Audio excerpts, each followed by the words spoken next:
Developing in a team often comes with a classic headache. Everyone has different operating systems, different PHP versions, and different local configs. But what if you could standardize your entire environment, keep it completely separate from your machine, and have all dependencies ready to go with just a single click, even if you return to the project years later on a brand new computer? All right, today we are setting up exactly that. We'll use Laravel Sail and VS Code dev containers to move our entire IDE inside a Docker container. And with the PHP Tools extension, you'll get premium autocomplete, instant indexing, and Xdebug working out of the box, with absolutely zero manual setup. Let's get into it. Before we start, you'll need a few things ready. Make sure you have Docker Desktop, WSL2, and VS Code installed on your machine. Next, we will need the PHP Tools for VS Code extension and the Remote Development extension pack. Let's install those. We'll start with PHP Tools, open the extensions view in VS Code, search for PHP, and click Install. This extension provides all the essential features you need for professional PHP development. Finally, search for the Remote Development extension pack and install it. This pack includes everything else we need, including the Dev Containers extension. Once that's done, we're ready to get started. First, let's open up the WSL terminal. I recommend working directly inside the Linux file system like your home directory. It's the best practice for development, as it avoids issues with file permissions and keeps everything running smoothly.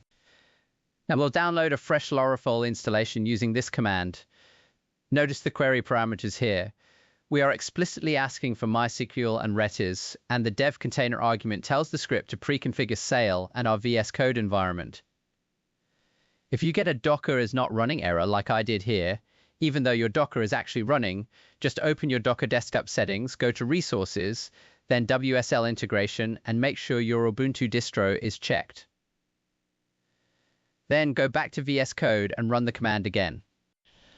This process might take a minute as it's pulling down the Docker images and setting up your project structure.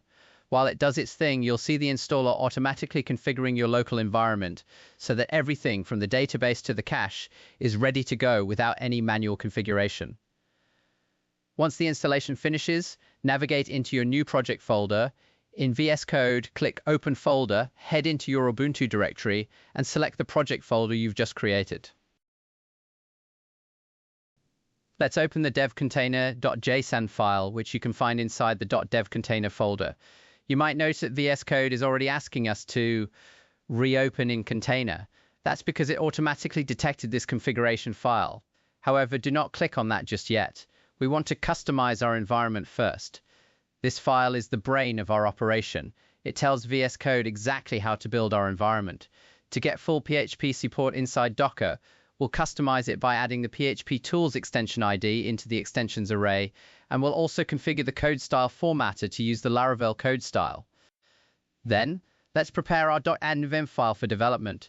To avoid any potential port conflicts with other local services, let's start by changing the APP port from 80 to 8080. Next, let's enable Xdebug. Just append these two lines to turn on step debugging. This ensures that Xdebug automatically connects back to VS Code on every single request, allowing us to debug our code in real time. Now, let's open the terminal, make sure we're in our WSL environment, and run /vendor/bin/sailup-d to get everything running in the background. Finally, now that we're finished with our configuration, go ahead and click Reopen in Container.